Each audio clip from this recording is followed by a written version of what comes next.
Hey Jim, how you doing today?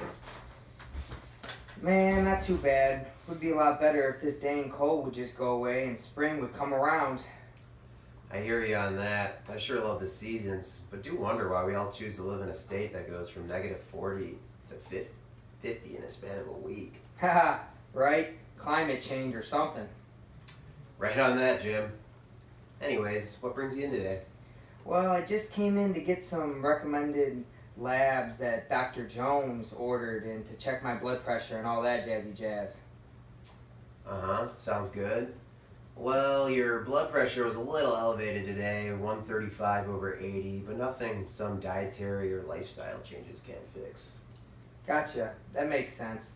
Can never be too careful.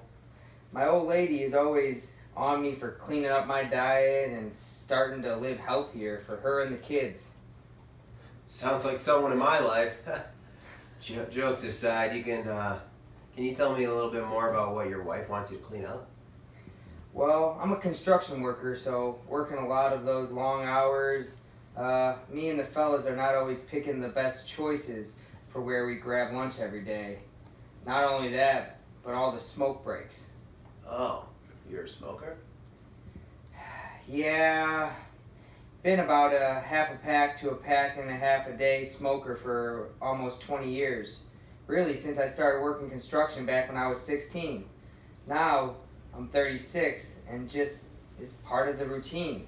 Coffee and smoke on the way to work in the morning, then for breaks and, one or two when I get home at night outside and whatnot.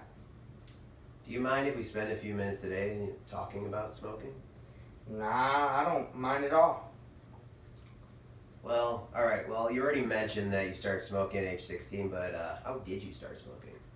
So I got hooked up with this great gig in high school through my older brother, working for a construction company in downtown Chicago.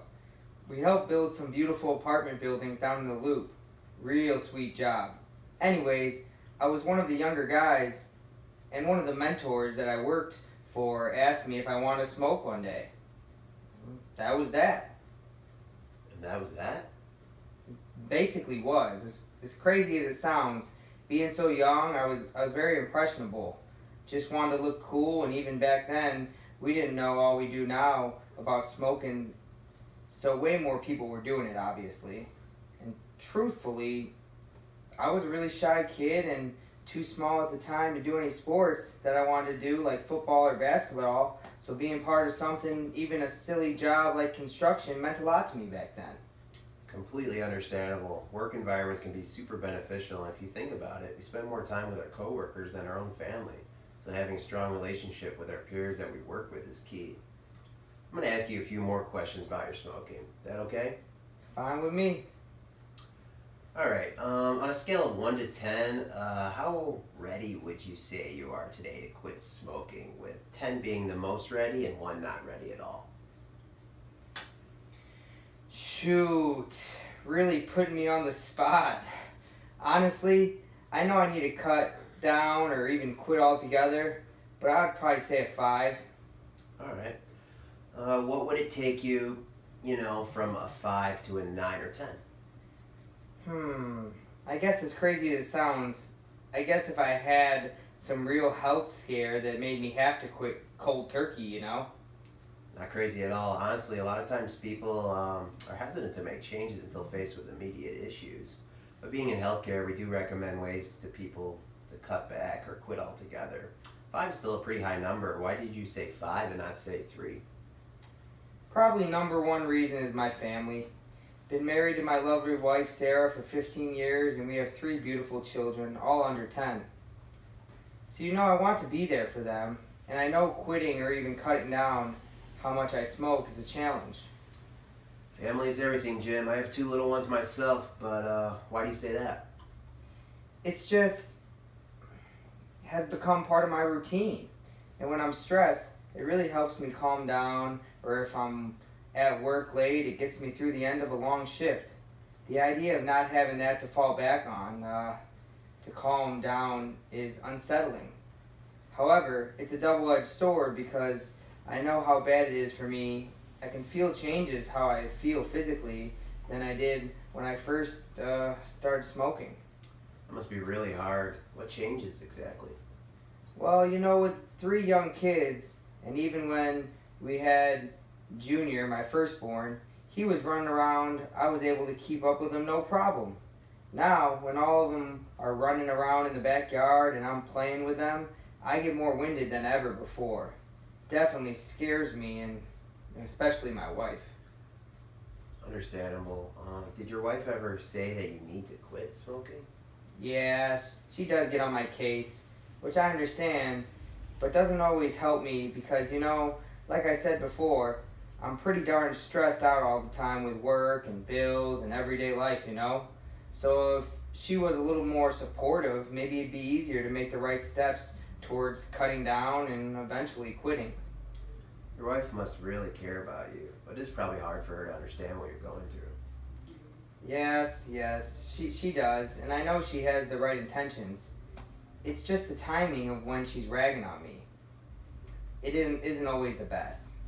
Marriage is always a work in progress. I guess it's like quitting altogether is kind of frightening. I appreciate you being so upfront with me and telling me how you're feeling. Also, as much as I want to have you cut smoking, as you said, cold turkey, we aren't really there yet, but as we keep talking through some of the issues that are going on, we can worry about that later. Sounds good. As we've been talking, I really see that you have got a good mindset on the need to quit smoking for your health and for your family as well. But at the end of the day, this decision is up to you and you alone. It isn't going to be easy, and I don't expect it to happen overnight. But if you don't mind, I can share some helpful information with you that I've worked well in the past with my prior patients. For sure. I'd love to hear about what resources you have to offer. Well, we have plenty of resources for you today that your primary care provider can recommend and other available approaches as well. Specifically, there are some medications that we can use that aren't so immediate acting, since we are recognizing it's going to take some time and every person is different, so we want to check in with you and see how you're doing and figure out what works best for you. Awesome. That sounds great. Not to sound like a wuss or anything, but would it be okay if my wife came with me next time? It helped for my support and for her to understand the approach that we're taking. Don't you think? Yes, completely agree. If you wanted to bring in your wife next time, Dr. Jones and I would be more than happy to chat with both of you guys about our plan of care for your smoking and whatnot. Sounds great. I'll have to chat with her to coordinate a time we're both able to get in here. How about I give you a call by the end of next week? Okay, sounds fantastic. Here's some pamphlets on quitting in terms of online resources and some 1-800 hotlines as well. Good deal. We'll take these resources. We'll talk about the medications next week when my wife and I come in. Sounds good, Jim. I look forward to seeing you guys and have a good rest of the day. Thanks for coming in and chatting with me today. Anytime. Thanks for the help. Take care.